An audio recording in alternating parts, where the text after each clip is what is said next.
Hi everyone, my name is Lydia and this is what I wish they taught me about econometrics and introduction. In the previous video, we saw how and when a non-random sample selection created an issue with our OLS estimators, meaning when and where the OLS estimator could recover the unbiased estimator and when it could not recover the unbiased one.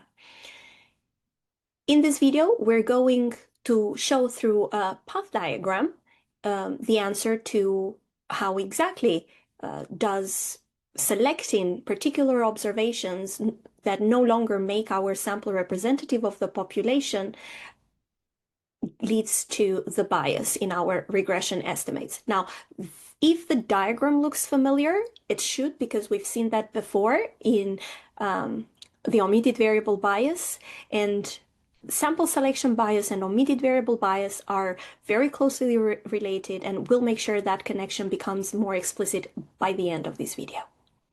So let's assume for now that we go back to our usual model to estimate, where we've got wage equal to beta 0 plus beta 1 education plus an error term. This is the relationship we're after. If we observe everyone in the population, OLS could estimate it consistently under the usual assumptions, but the problem is we don't observe everyone. So what is the selection process that we actually see? Let's assume that we have a new variable called selection. Okay, and this selection variable is going to be 1 when the individual appears in the sample.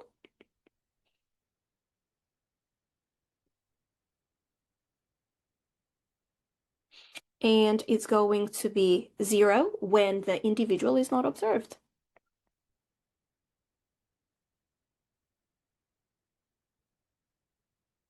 Whether an individual appears in our dataset depends on the selection process.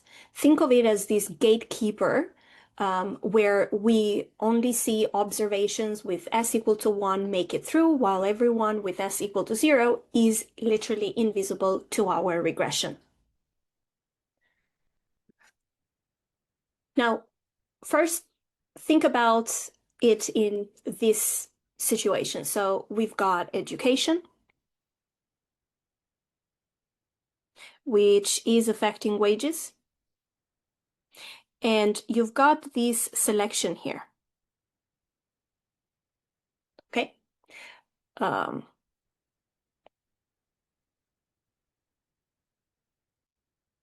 Now, you also have population,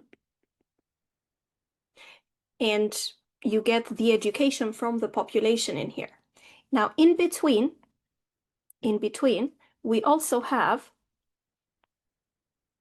ability, let's say, because for you to go furthermore into education, clearly your ability will affect that. And here, this is where we have that gatekeeper that we had for the selection process. So this is the selection gate.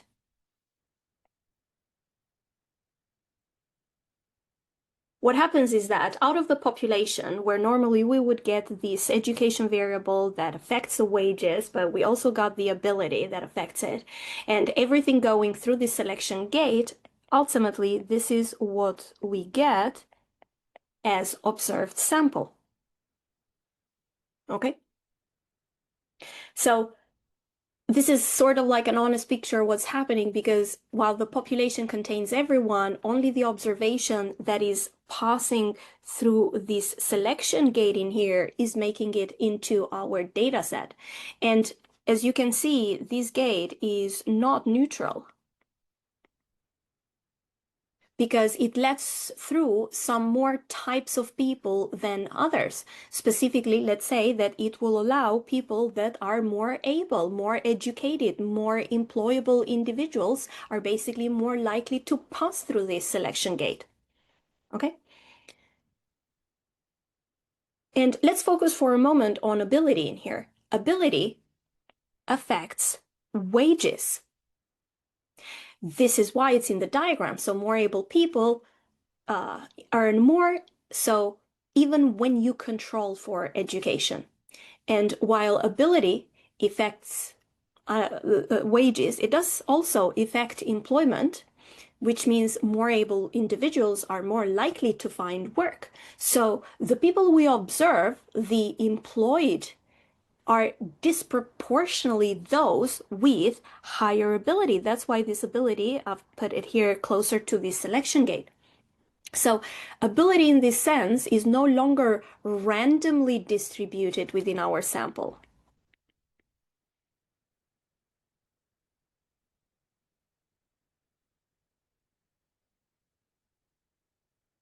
Okay? The selected sample has systematically higher ability than the population as a whole. Anything affecting wages that it's not in our regression goes into the error term, which means that if we had an error term in here, this error term would include ability and other unobserved factors.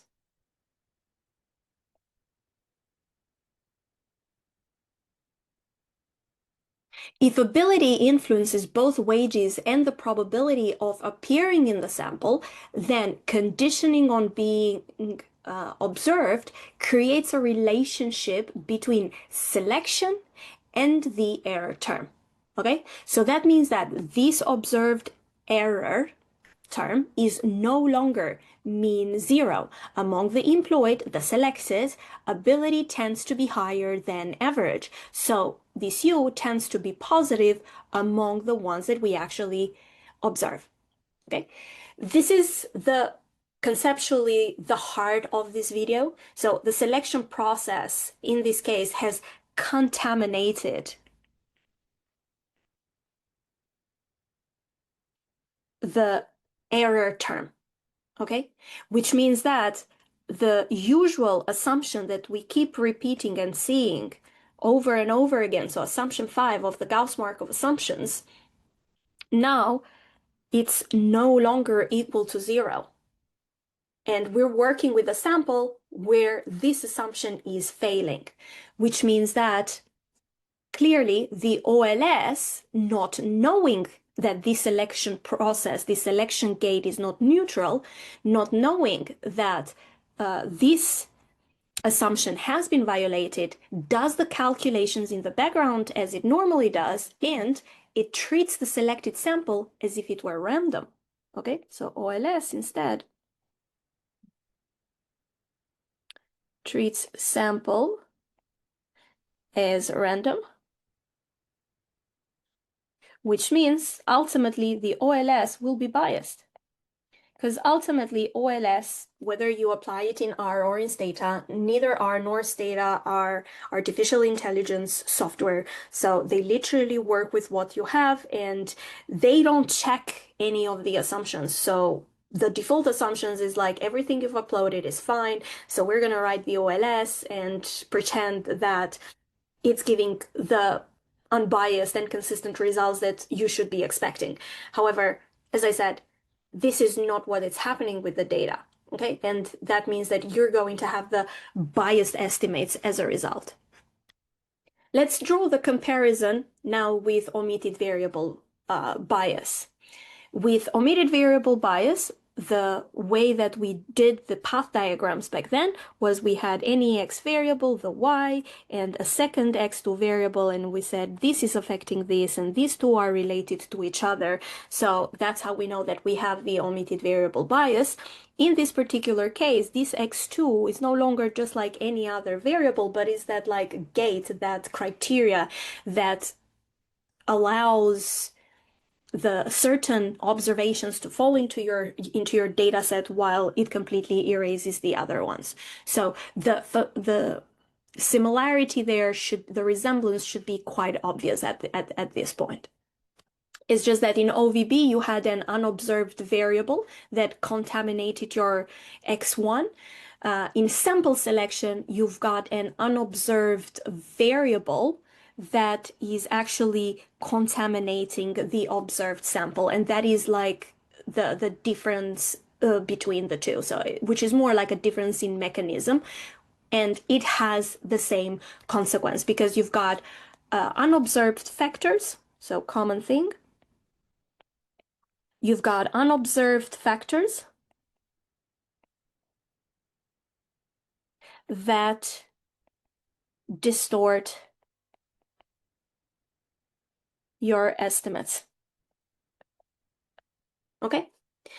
This is why sample selection bias is sometimes called a form of endogeneity. And that's why in the previous video as well, we called the selection along the Y as endogenous selection. So the selection process creates a correlation between the regressor and the effective error term, just like the omitted variable bias does. So the selection process